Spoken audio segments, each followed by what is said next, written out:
Bonjour tristesse, vous êtes bien dans le pays où les riches ont inventé les soldes pour plus avoir à faire la queue derrière les pauvres le restant de l'année à la caisse. On est la 27e semaine de l'année et avec l'arrivée de l'été, le soleil, il y a toujours un beauf pour vouloir t'expliquer la différence entre le Ricard et le pastis.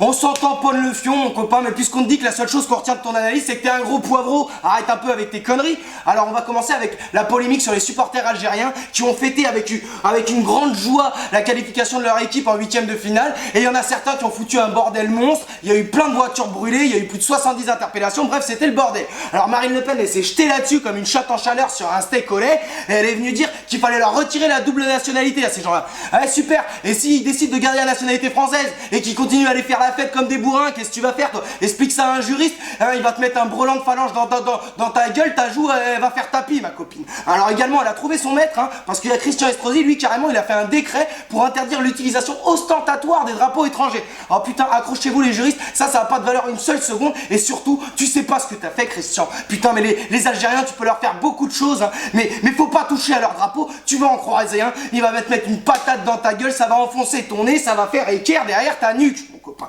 T'es terminé toi, tu sais pas ce que t'as fait. En plus je comprends pas, ouais voilà, il y a des véhicules qui ont brûlé, il y a eu des violences, mais c'est une fois tous les siècles qu'est-ce qualifie l'Algérie, d'accord? Tous les ans il y a des férias et il y a au moins entre 3 et 10 viols par feria tous les ans. Ça tout le monde s'en branle, mais de toute façon en ce moment c'est la hour des violeurs. Il y a eu deux jeunes filles qui se sont fait violer à Argelès-sur-Mer, il y a eu un viol en pleine rue à Perpignan, les gens sont passés, sont même pas arrêtés. Les CRS accusés de viol au 36 quai des Orfèvres, jolie truffe ceux-là, et ben on a retrouvé leur ADN sur le string de la meuf alors qu'ils disaient ne pas avoir eu de rapport. J'espère bien qu'ils vont aller au Niouf. Putain en ce moment j'ai envie de me pendre, je sais pas c'est quoi cette atmosphère de merde. Alors aussi il y a Gattaz, tu sais celui qui dit tellement de la merde que sa femme quand elle embrasse elle a l'impression de faire un cunilanus à une chèvre. Bon bah celui-là il a dit qu'il envisageait de boycotter le sommet social parce que ça avançait pas assez vite son cadeau de 50 milliards la décotisation. Eh mais putain, mon pote, va falloir que tu fermes ta gueule toi si on veut pas qu'on vienne te l'emmurer comme une cave à tournante, parce que tu commences à nous gonfler. Tout ce qu'on te demande c'est des contreparties en termes d'emploi. Qu'est-ce que tu comprends pas toi? T'es trop concentré à augmenter les dividendes de ton entreprise, c'est ça? Enfin, également, il y a une étude qui a prouvé qu'on passait en moyenne une semaine par an dans les transports, dans nos transports pour aller au travail. Alors j'ai calculé en heures, moi, j'ai calculé qu'en ajoutant le sommeil, le caca, le travail et les trajets, et ben on avait plus que 300 000 heures de vie sur 613 000 pour pouvoir profiter de notre pauvreté. Et bah ça c'est sympa ça. Et mais tu sais à ce point là on n'a plus qu'à se barrer en Ardèche, hein, aller faire pousser de la weed et essayer de monter une communauté libertine les copains. Y a rien pour nous dans cette villa les copains. Alors également y a les restaurants qui vont être obligés maintenant d'afficher le fait maison. Parce qu'avant ils pouvaient dire n'importe quoi, c'est-à-dire qu'ils te ramenaient un fondant au chocolat et une crème anglaise industrielle, ils mélangeaient les deux, c'était fait maison.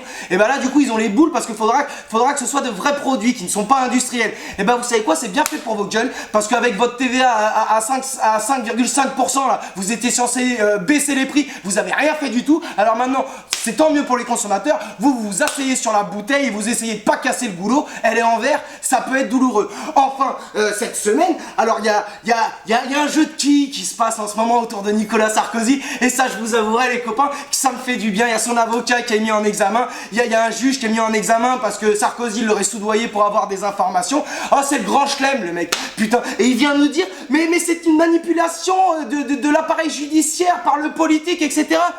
Mais mon pote, ton cerveau, c'est une ardoise magique ou quoi? Tu te rappelles pas? Là, t'as 3 mises en examen, hein, triplé, mon copain, alors que ça, y a rien à voir avec Bettencourt, ni Kadhafi, ni Big Malion. Donc t'en as pas terminé. D'abord, il a été en garde à vue. Alors là, je me suis senti bien. J'étais en mode 360 half-pipe, les copains. J'étais très très bien en garde à vue. Et il s'est senti comme à la baraque, le mec. Hein, il y avait son nom sur tous les murs avec des incitations à obtenir des faveurs sexuelles de sa mère. Alors le mec était comme chez lui. Hein, et les flics qui le mettaient en garde à vue, oubliez pas de lui enlever ses lacets. On veut qu'il souffle, celui-là. Et également, alors au bout d'un moment, et bah bim, c'est tombé. Moi j'ai veillé et c'est tombé. Il a été mis en examen. Et ça les copains, tu prends ta coupe aussi mon copain, parce qu'on est deux ici. Mais ça c'est champagne, la mise en examen avec 3 chefs d'inculpation, ça les copains, vis-à-vis d'un ancien président de la République, c'est historique ça les copains. C'est historique. Et ça, c'est champagne, d'accord? Alors ça, c'est directement le champagne. De toute manière, il ira certainement pas en tôle, hein, parce que de toute manière, en France, bah, les politiques, ils vont pas en tôle. Mais si il va ne serait-ce qu'en garde à vue pour toutes les affaires qui le concernent, et ben 48 heures par 48 heures, il sera pas loin d'avoir fait une année de newf, les copains. Alors cette semaine, il y a 3 big ups. Alors un premier big up à un mec, il était là, tranquillou, il faisait sa randonnée, et il était à 3800 mètres d'altitude.